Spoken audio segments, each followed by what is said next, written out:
answer to no, man, I still go. Go, go, go, go, go, go, go, go. Brian Giles from Brian Giles MTG. And hoo-ha, we're back with more Mystery Booster 2 spoilers. So, hoo-ha, we're starting off with pause for the cause. And we're back. Well, we have more Mystery Boosters 2 spoilers. Starting our list off today is Sensei's Divining Top in the Future Sight frame. So it's an artifact. To pay 1 for generic for an artifact. Pay 1, look at the top 3 cards in your library, put them back in any order. And you can tap it and put Sensei's Divining Top on the top of its owner's library. This might be an interesting card with your Cruel Claw deck. Hoo-ha. Infamous Cruel Claw is a very powerful commander. So, hoo-ha. Next up, we have another test card in Keeper of the Crown, Adventurer.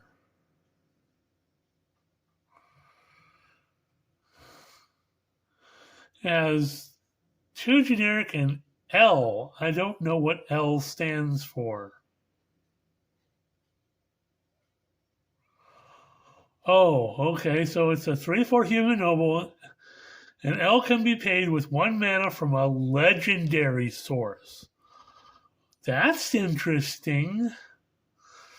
Other legendary creatures you control have +1/+1 and have indestructible. Coronation of the Wilds. For a green and 2, you have a sorcery adventure. Target creature you control becomes a legendary noble in addition to its other types, and tap it to add 1 mana of any color.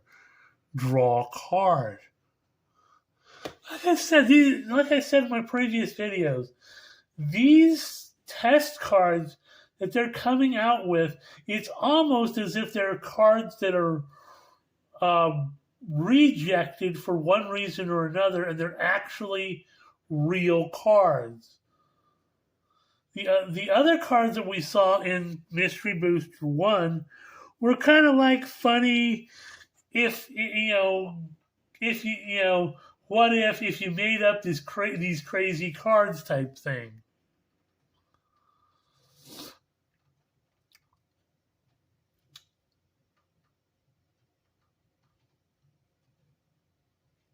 So this card is green. It does have the green color dot here, signifying that it is green.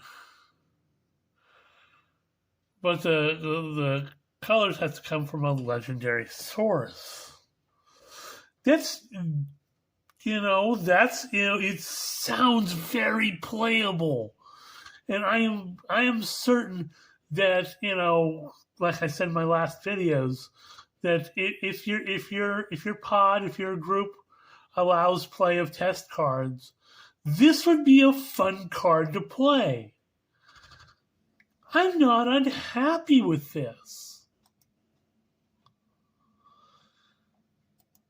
Next up, we have Phyrexian Seedling. So it's a green and 2 for a 0/0 Phyrexian plant. Phyrexian Seedling enters the battlefield with a +1/+1 counter on it. It has Proliferate Link, which means damage dealt by this creature also causes you to proliferate that many times. You proliferate before checking for lethal damage on creatures.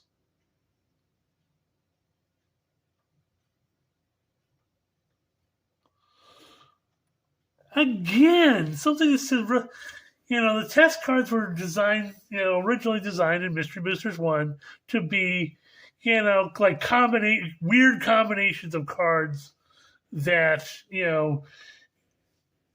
just you would never think to see in a normal set. But again, this sounds like a very playable card. It's not quite unset, but it's fun, and it sounds very playable. Like Proliferate Link is an interesting little ability. If I were playing a Phyrexian deck, I would all the way play this card, especially if I'm playing poison counters and other proliferating stuff. Next up, we have Exile, which is a white and 2 for an instant that reads, exile target non-white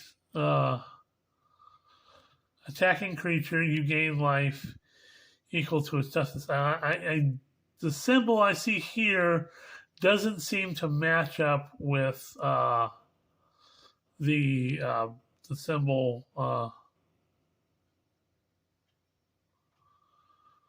the Mystery Boosters 2 symbol. So this could be a fake.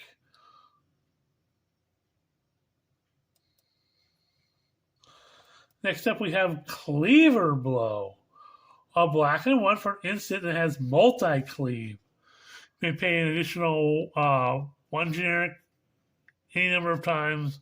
Cast a spell. For each time you do, you choose a paired set of squared brackets and remove the words in between them. Destroy target bracketed non-black creature with bracketed mana value 3 or less, bracketed an opponent controls. You and bracketed controller each draw a card bracketed and lose 2 life. Create a tapped 1/1 white spirit creature token with flying. Okay, there's a lot of brackets in there, but it's kind of like a combination of the cleave mechanic we saw in some of the sets back in the Innistrad, the last Innistrad block.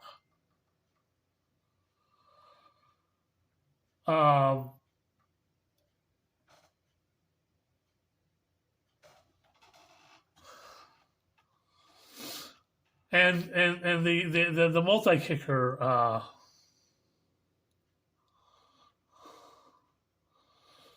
so again, very, very kind of playable. I wouldn't be unopposed to seeing this card in a casual deck. Hoo-ha. Next up, we have Processing Plant. It's a land Ulamog's Power Plant. When Processing Plant enters the battlefield, tap. When Processing Plant enters the battlefield, you may put a card the opponent owns from exile into that player's graveyard. If you do, untap Processing Plant. Otherwise, exile the top card of each opponent's library.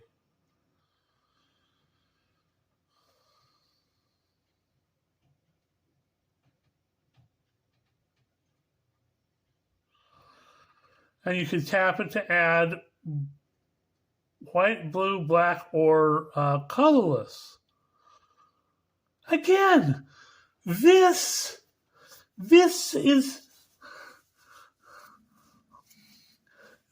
here is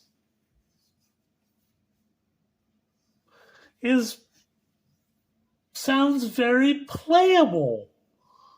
I wouldn't be unopposed to seeing this in an Eldrazi deck.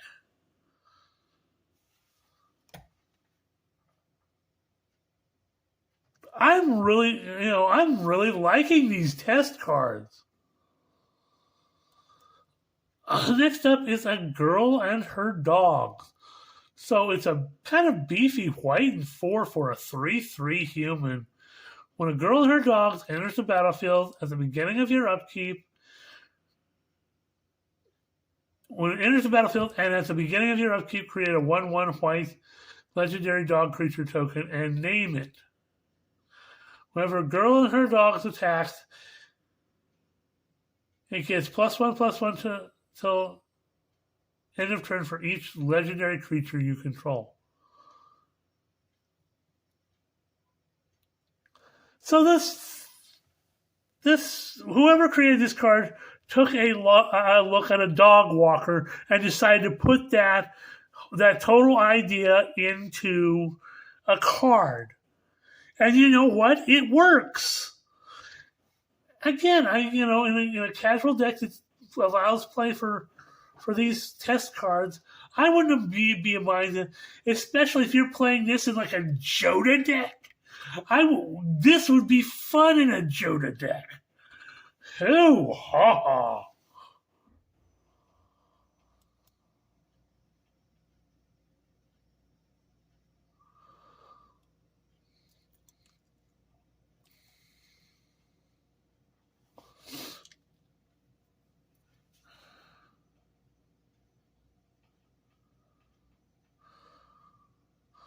Next up, we have another test card in Who's That Praetor? So, 6 generic for a sorcery that reads, choose one at random. Create a token that's a copy of the chosen card.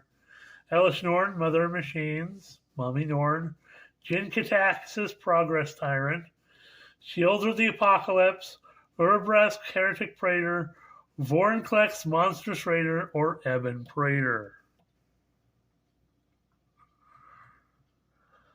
This sounds kind of like a take on Arena. They have cards that are for a specific format called Alchemy, which allows you to create cards and do all sorts of stuff you couldn't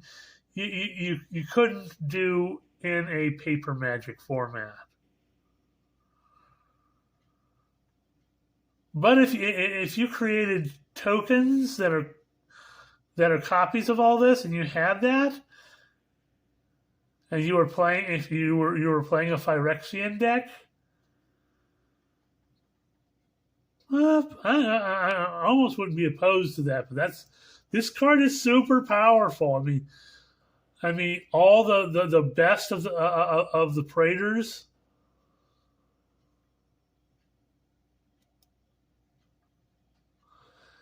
Next up, we have another really powerful card in Uro, Titan of Nature's Wrath.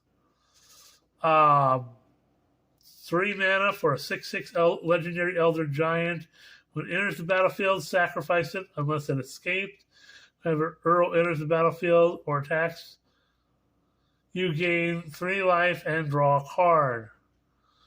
Then you may put a land card from your hand onto the battlefield. You can escape it for 2 green, 2 blue, and exile 5 other cards from your graveyard. So, hoo-ha.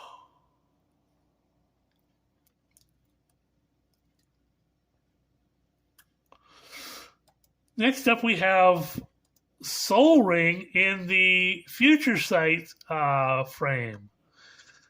So, one generic for an artifact that reads, tap it to add 2 colorless. So, hoo-ha. Again, this might be a highly sought after Sol Ring.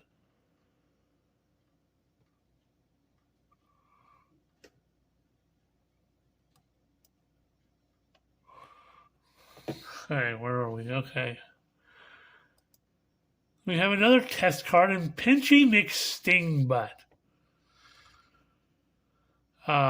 Black and 2 for a 1/3 Scorpion with Death Touch. Whenever Pinchy McStingbutt deals combat damage to a player, conjure a card, name Death of a Thousand Stings, Lethal Sting, or Stinging Shot at random into your hand and reveal it. Treat the conjured cards like cards. Again, this is a very much jab at the alchemy format on Arena, which does this very same thing. And I personally am opposed to this card because of how they use alchemy cards on Arena, and I've made several comments on the fact that, alchemy, most all alchemy cards do things that you cannot do with a paper magic card. Although this is a test card and it's not tournament legal and is generally frowned upon in, any kind of non-super casual formats. Because, this is considered a made-up card. And that's what I consider alchemy cards on Arena. They are made-up cards. They're nothing like anything you could do with paper magic format. And that's why I frown upon them so much. Especially in the formats that I play, called Historic, which is kind of like a modern format.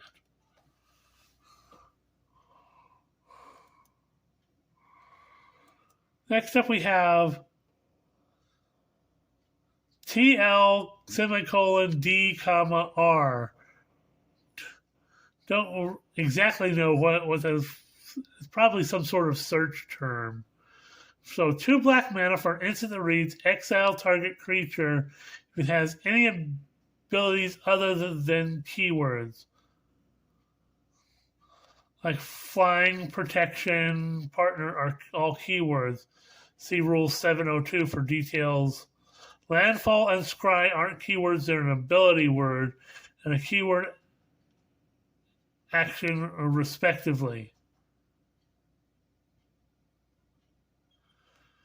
Yes, there is a difference. So it's an interesting card.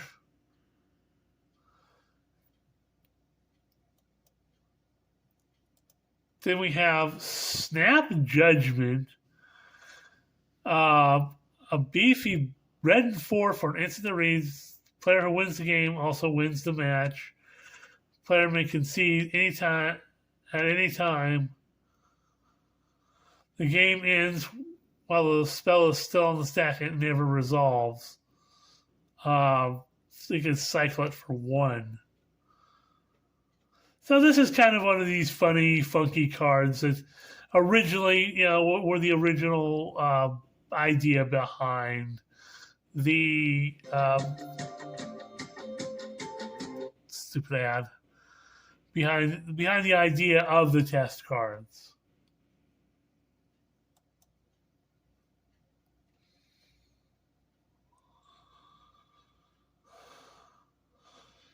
So next up we have Kozilek Completed.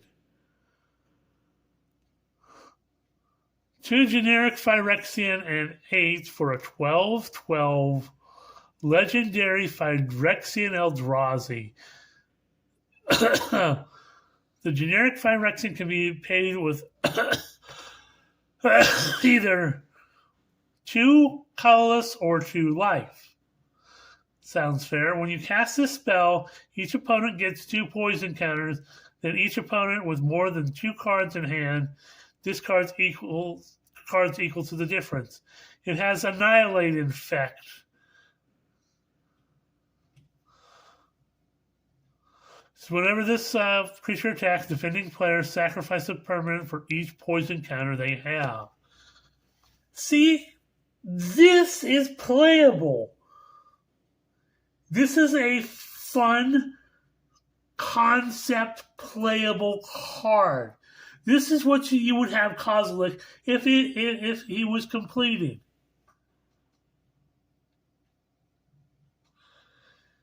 In It's not overpowered. It fits into both Phyrexian things and Eldrazi things. And a lot of people they like the one sliver thing. This thing is absolutely going to be sought after because casual players would love to play this. Phyrexian poison deck? I'd be all down for that. Hoo-ha-ha. Next up, we have Duelist Convocation International.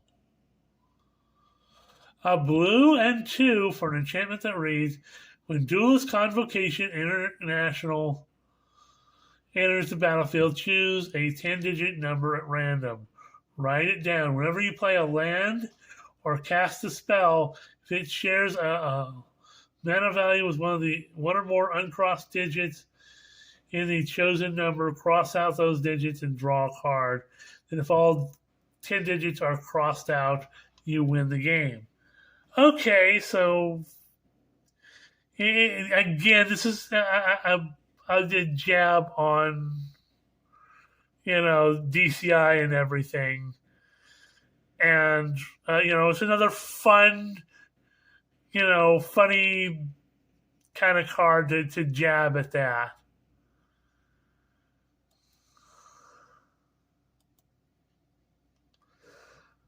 Next up, we have Immerstrom Battlefield. So a red and 1 for an enchantment realm. Maybe something that they were thinking about at one time. Hosted creatures get +2/+0 and have haste. You can host it for red and 1. Which means a red and 1, you host target creature at this realm.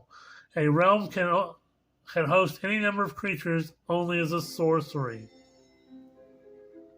You may come from a plug family. And Sorry, I come from a plug family. Hate ads. Just pop up on this. So that's an interesting concept. It was a rejected concept, and this was kind of like a test card based around that whole concept. So it was like an enchantment that embodied a certain region.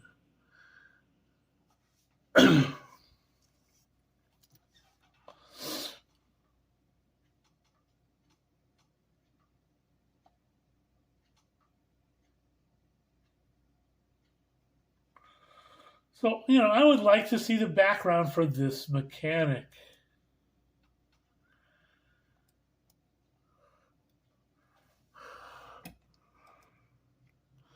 I know we're going a little long on this video, but we got a few more cards to cover, so it's going to be a little longer than normal. This is Blurry Visionary, a blue and 3 for a 3/2 human wizard. When Blurry Visionary enters the battlefield, look at the top 2 cards of your library and put them back to back in the same sleeve with either card in front. They become a modal double-face card for the rest of the game. Put that card into your hand. You may play either face of the double-face card. Make sure to reset it when the game ends. Again, see, that sounds like a really playable, fun concept that you can take. That this guy can take 2 cards and make them into a double face card.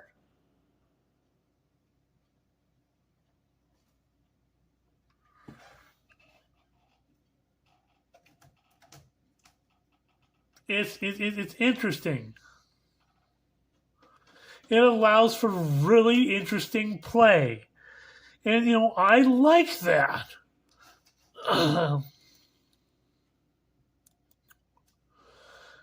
Next up, we have Pact of Negation. in the future sight frame. So 0 mana for a blue instant that reads counter target spell. Beginning of your next upkeep, pay 2 blue and 3. If you don't, you lose the game. So, a lot of people loved having Pact of Negation. It's a free counter spell as long as you have the mana to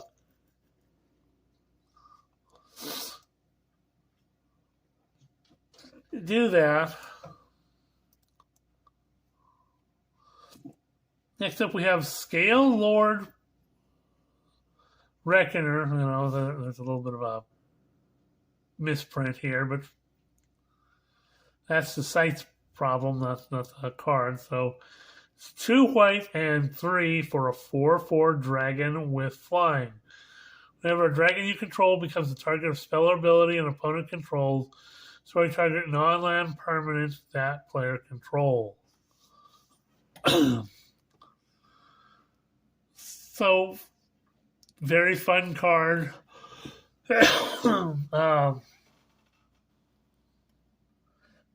And that something that allows play for white dragons. So hoo-ha! I will triple check for some more cards. Nothing has come up, so we're way over at 26 minutes. But this was stuff that was covered yesterday, and I was kind of busy yesterday with some stuff. So we'll see you on the next Mystery Booster 2 spoiler video.